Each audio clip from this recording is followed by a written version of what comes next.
ಇಂದಿನ ಈ ಕಾರ್ಯಕ್ರಮದ ಅಭಿನಂದನಾ ಕಾರ್ಯಕ್ರಮದ ಅಧ್ಯಕ್ಷತೆ ವಹಿಸಿರುವ ಶ್ರೀಯುತ ಲಕ್ಷ್ಮೀನಾರಾಯಣ ಕಾಶಿ ಅವರನ್ನು ಎಲ್ಲ ಶಿಕ್ಷಕರ ಪರವಾಗಿ ಹಾರ್ದಿಕವಾಗಿ ಸ್ವಾಗತಿಸಿದೆ.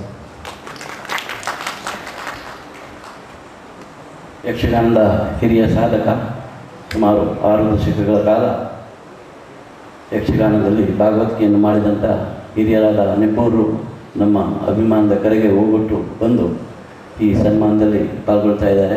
ಅವರಿಗೆ ನಮ್ಮ ಎಲ್ಲ ಯಕ್ಷ ಅಭಿಮಾನಿಗಳ ಪರವಾಗಿ ಹಾರ್ದಿಕವಾಗಿ ಸ್ವಾಗತ ಬಯಸ್ತೀನಿ.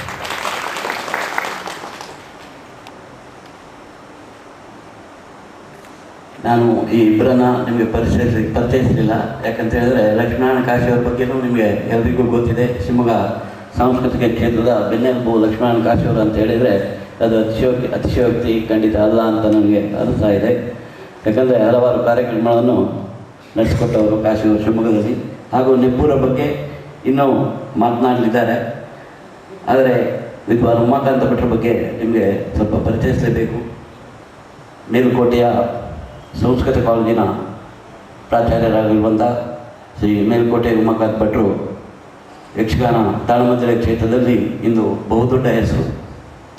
ನೆಬ್ಬೂರು ಅಂತ ಒಬ್ಬ ಹಿರಿಯ ವ್ಯಕ್ತಿಯನ್ನು ಅಭಿನಂದನೆಗೆ ನಾವು ಕರೆಯುವಾಗ ಅಭಿನಂದನೆ ಭಾಷಣ ಮಾಡುವುದಕ್ಕೆ ಅಷ್ಟೇ ಒಬ್ಬ ಯೋಗ್ಯತೆ ಇರುವ ವ್ಯಕ್ತಿ ಬೇಕು ಅನ್ನೋವಾಗ ನಮ್ಮ ಹುಡುಕಾಟಕ್ಕೆ ಸಿಕ್ಕಿದ್ದು ವಿದ್ವಾನ್ ಉಮಾಕಾಂತ ಭಟ್ರು.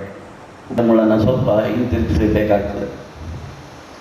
1972ರಲ್ಲಿ ಕೆರೆಮನೆ ಶಂಭು ಹೆಗಡೆಯವರು ಕೆರೆಮನೆ ಮೇಳವನ್ನು ಪುನರ್ ಸಂಘರ್ಷಿ ತಿರುಗಾಟ ಪ್ರಾರಂಭಿಸಿದ ನಂತರ ಶಿವಮೊಗ್ಗದಲ್ಲಿ ಪ್ರತಿ ವರ್ಷವೂ ಯಕ್ಷಗಾನ ಕೆರೆಮನೆ ಮೇಳದ ಯಕ್ಷಗಾನವನ್ನು ನಾನು, ಲಕ್ಷ್ಮೀನಾರಾಯಣ ಕಾಶಿ, ಐತಾಳರು ಹೀಗೆ ಆವಾಗ ಬೇಕಾಗಿರ್ತಿದ್ದು ಬಹುಶಃ ಒಂದು 2-2.5 ಸಾವಿರ ರೂಪಾಯಿ.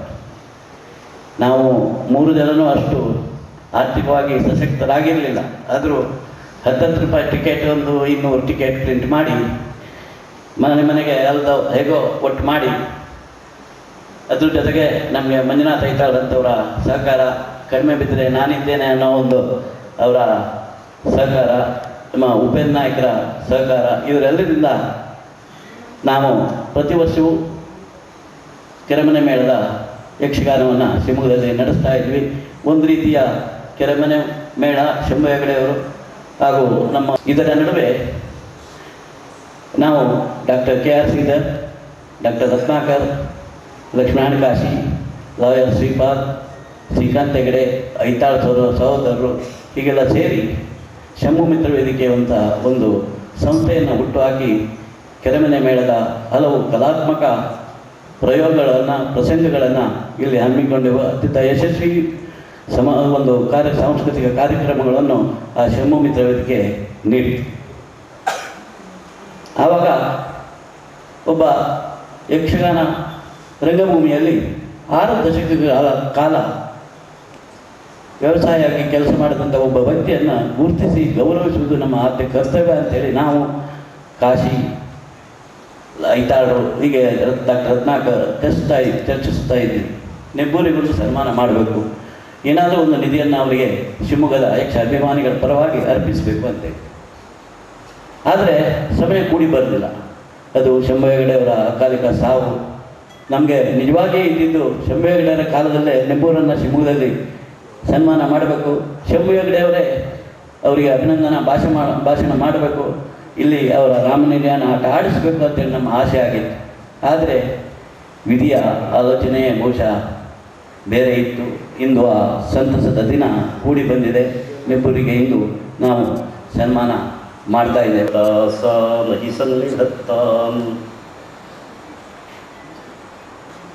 ಅಭ್ಯುದಯ ಸಂಸ್ಥೆಯ ಅಧ್ಯಕ್ಷರಾದಂತಹ ಲಕ್ಷ್ಮೀನಾರಾಯಣ ಕಾಶಿಯವರೇ, ಇವತ್ತಿನ ಈ ಕಾರ್ಯಕ್ರಮದ ಕೇಂದ್ರ ಬಿಂದುವಾಗಿ ನಮ್ಮೆಲ್ಲರ ಅಭಿಮಾನದ ಖನಿಯಾಗಿರುವಂತಹ ಶ್ರೀ ನೆಬ್ಬೂರು ನಾರಾಯಣ ಭಾಗವತರೇ, ಯಕ್ಷಗಾನ ಅಕಾಡೆಮಿಯ ಸದಸ್ಯರಾದಂತಹ ವಿದ್ವಾನ್ ದತ್ತಮೂರ್ತಿ ಭಟ್ರೆ ಮತ್ತು ಶಿವಮೊಗ್ಗ ನಗರದ ಯಕ್ಷಗಾನ ಕಲಾಸಕ್ತರೇ, ಯಕ್ಷಗಾನ ಕಲಾಪ್ರೇಮಿಗಳೇ, ಇದು ಒಂದು ಅಪರೂಪದ ಸಂದರ್ಭ ಅಂತ ನಾನು ಗ್ರಹಿಸಿಕೊಳ್ತಾ ಇದ್ದೆ.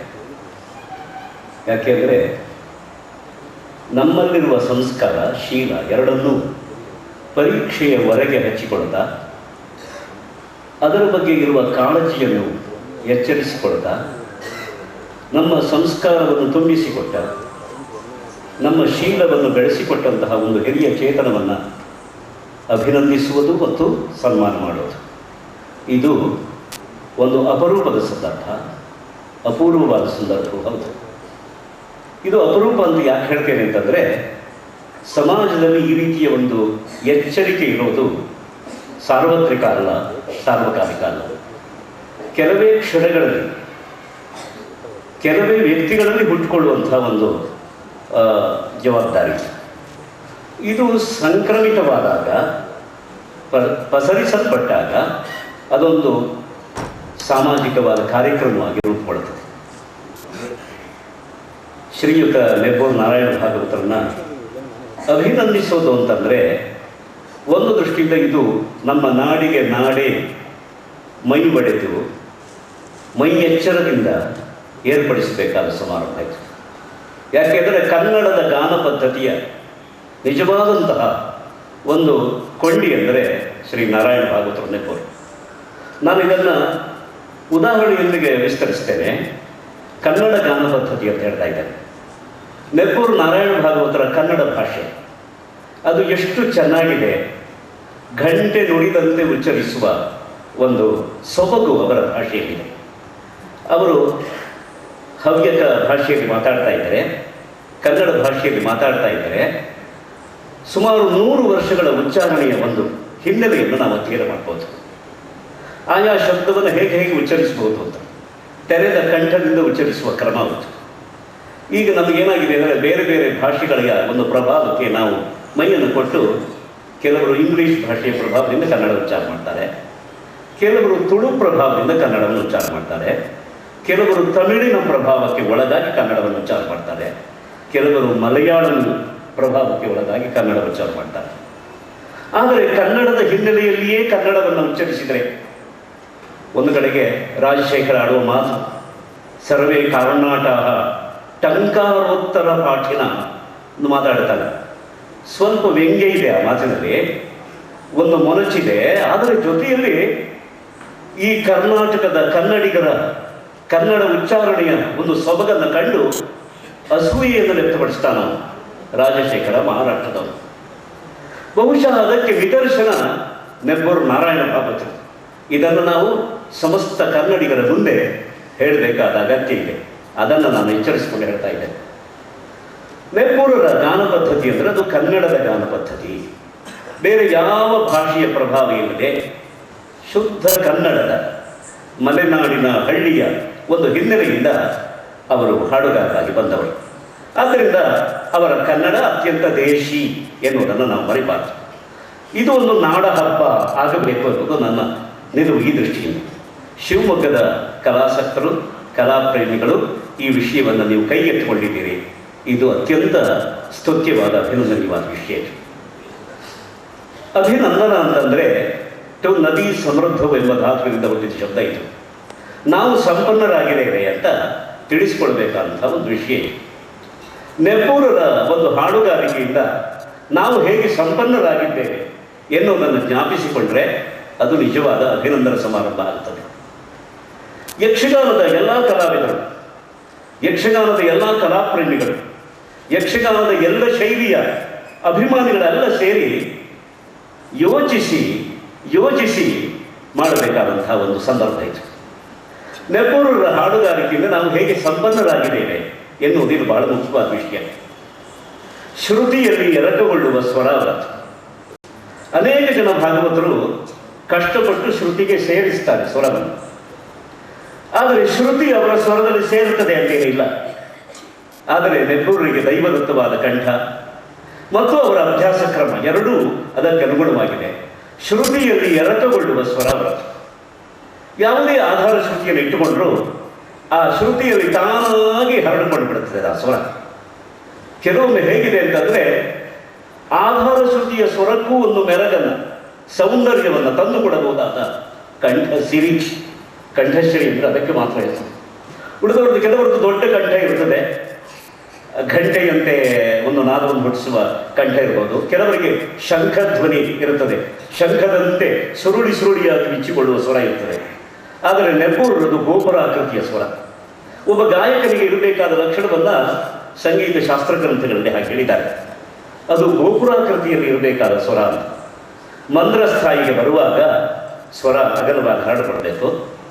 ಅದರಿಂದ ಮಧ್ಯ ಸ್ಥಾಯಿಗೆ ಮುಂದೆ ತೀವ್ರಕ್ಕೆ ಹೋಗುವಾಗ, ತಾರಕಕ್ಕೆ ಹೋಗುವಾಗ ಅದು ಚೂಪಾಗ್ತಾ ಹೋಗಬೇಕಾಗ್ತದೆ.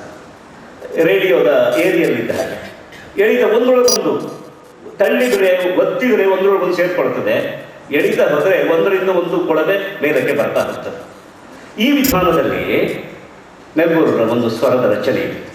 ಆದ್ದರಿಂದಲೇ ಅವರು ಈ 70ರ ದಶಕದಲ್ಲಿ 75 ವರ್ಷದಲ್ಲಿ ಇದಾದರು, 75-76ರ ಈ ಒಂದು ವಾರ್ಧಕ್ಯದಲ್ಲೂ ಅವರ ಸ್ವರ ಹೇಗಿದೆ ಅಂತಂದರೆ ಗೋಪುರಾಕೃತಿಯಲ್ಲೇ ಇದೆ.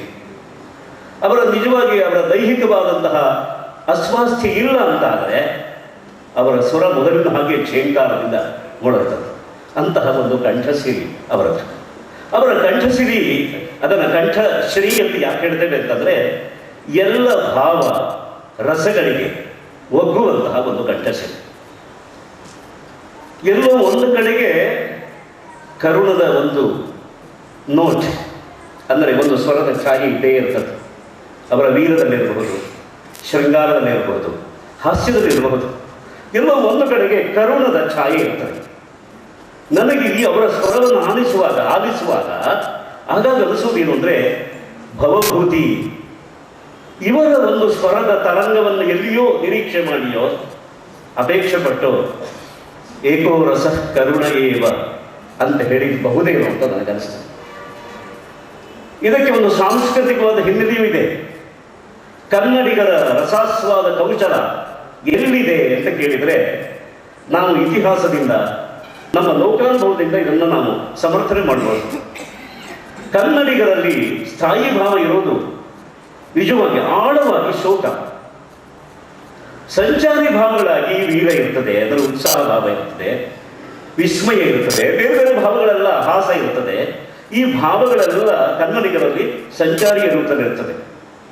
ಆದರೆ ಗುಟ್ಟು ಗುಟ್ಟಾಗಿ ಒಳಗೆ ಸುಳಿಯಲ್ಲಿ ಸುರುಳಿಯಾಗಿರುವುದು ಯಾವುದು ಅಂತಂದರೆ ಶೋಕ ಭಾವ. ಆ ಭಾವವನ್ನು ಒಂದು ರೀತಿಯ ಉನ್ಮಾದನ ಮಾಡುವುದಕ್ಕೆ, ಉನ್ಮೇಷ ಮಾಡುವುದಕ್ಕೆ ಬೇಕಾದ ಒಂದು ಧ್ವನಿ ಸಿರಿ ನೆಬ್ಬೂರರಿಗೆ.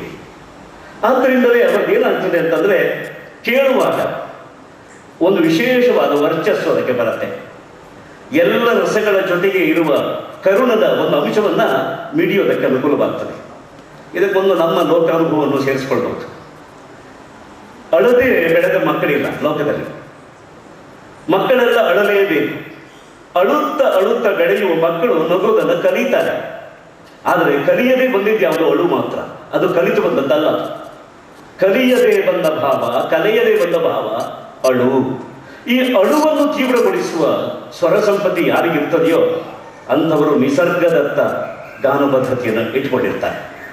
ನೆಬ್ಬೂರರ ಗಾನ ಪದ್ಧತಿ ನಿಸರ್ಗದತ್ತ ಯಾಕೆ ಅಂತಂದರೆ ಎಲ್ಲರಲ್ಲಿಯೂ, ಎಲ್ಲ ಜೀವಿಗಳಲ್ಲೂ ಇರುವ ಸೂಕ್ಷ್ಮವಾದ ಅಳುವನ್ನು ಪ್ರಚೋದಿಸುವ ಧ್ವನಿ ಸಂಪತ್ತವತ್ತು. ಆದ್ದರಿಂದಲೇ ಅವರು ಸ್ವರ ಎತ್ತಿದರೆ ಸಾಕು, ನಮಗೆ ಗೊತ್ತಿಲ್ಲದೆ ನಮ್ಮ ಜನ್ಮಾಂತರದ ಅಳುವೆಲ್ಲ ಜಾಗೃತವಾಗ್ತದೆ. ಹಾಗಾಗಿಯೇ ಅವರು ಹಾಡಿದ ಅವರು ಆಡಿಸಿದ ಕರಡು ಪರ್ವ, ಅವರು ಆಡಿಸಿದ ಶ್ರೀರಾಮ ನಿರ್ಯಾಣ ಯಾಕೆ ನಮಗೆ ಇವತ್ತು ಪ್ರಿಂಟ್ ಆಗಿದೆ ನಮ್ಮ ಮನಸ್ಸಿನಲ್ಲಿ, ನಮ್ಮ ಅಂತರಂಗದಲ್ಲಿ ಯಾಕೆ ಮುದ್ರಿತವಾಗಿದೆ ಅಂದರೆ ಈ ಕಾರಣಕ್ಕಾಗಿ. ನೈಸರ್ಗಿಕವಾದ ಭಾವವನ್ನು ಬಡಿದೆಬ್ಬಿಸುವ ಗಾನ ಪದ್ಧತಿ. ಆದ್ದರಿಂದಲೇ ಅವರನ್ನು ಇವತ್ತು ಅಭಿನಂದಿಸುವಾಗ ಕೊಡ್ತಾ ಇರುವಂತಹ ಬಿರುದು ಯಾವುದು? ಗಾನ ಭಾಸ್ಕರ, ಯಕ್ಷಗಾನ ಸಂಪ್ರದಾಯ ಭಾಸ್ಕರ ಅಂತ ಹೇಳಿ ಒಂದು ಬಿರುದನ್ನು, ಒಂದು ಪ್ರಶಂಸೆಯನ್ನು, ಒಂದು ಅಭಿಧಾನವನ್ನು ಕೊಟ್ಟು ಅವರನ್ನು ಅಭಿನಂದನೆ ಮಾಡ್ತಾ ಇದ್ದಾರೆ, ಸನ್ಮಾನ ಮಾಡ್ತಾ ಇದ್ದಾರೆ. ಯಾಕೆ ಅಂತಂದರೆ ಇದು ನಿಸರ್ಗದತ್ತವಾದ ಗಾನ ಪದ್ಧತಿ, ಪ್ರೇಕ್ಷಕರ ಪ್ರಕೃತಿಗೆ ಒಗ್ಗಿದ ಗಾನ ಪದ್ಧತಿ. ಆದ್ದರಿಂದಲೇ ಇದನ್ನು ನಾವು ಅಭಿನಂದಿಸ್ತಾ ಇದ್ದೇವೆ. ನಾವು ಸಂಪನ್ನರು ಯಾಕೆ ಆಗ್ತಾ ಇದ್ದೇವೆ ಅಂತಂದರೆ ಈ ಹಾಡುಗಾರಿಕೆ ನಮ್ಮ ಅಂತರಂಗವನ್ನು ತುಂಬಿಕೊಡ್ತಾ ಇದೆ. ನೆಬ್ಬೂರರವರು ಅವರು ಹಾಡ್ತಾ ಇದ್ದರೆ ಪದ್ಯಗಳಿಗೆ ಒಂದು ಆಕೃತಿ ಬರ್ತದೆ. ನೀವು ಗಮನಿಸಿ, ಬಹುಶಃ ನೀವು ಅನುಭವಿಸಿರ್ತೀರಿ. ಎಷ್ಟೋ ಸಾರಿ ನಾವು ಬಹಳ ಸುಖವನ್ನ, ಬಹಳ ಸಂತೋಷವನ್ನು, ತೃಪ್ತಿಯನ್ನು ಅನುಭವಿಸ್ತಾ ಇರ್ತೇವೆ. ಆದರೆ ಯಾವುದರಿಂದ ಹೇಗೆ ಅಂತದ್ರ ಬಗ್ಗೆ ಒಂದು ಸಮೀಕ್ಷಣೆಯನ್ನು ನಾವು ಮಾಡಿರೋದಿಲ್ಲ, ಪರೀಕ್ಷೆಯನ್ನು ನಾವು ಮಾಡ್ಕೊಂಡಿರೋದಿಲ್ಲ. ಹೇಗೆ ಅಂತಂದ್ರೆ, ನಮ್ಮ ಮೈ ಮೇಲಿರುವ ರೇಷ್ಮೆ ಬಟ್ಟೆ ಪ್ರತಿಕ್ಷಣ ಕೊಡುವ ಸುಖವನ್ನು ನಾವು ರೆಕಾರ್ಡೇ ಮಾಡಿರೋದಿಲ್ಲ. ಅದು ನಮ್ಮ ಮೈ ಮೇಲೆ ಇರುತ್ತೆ, ಸುಖ ಕೊಡ್ತಾ ಇರುತ್ತೆ.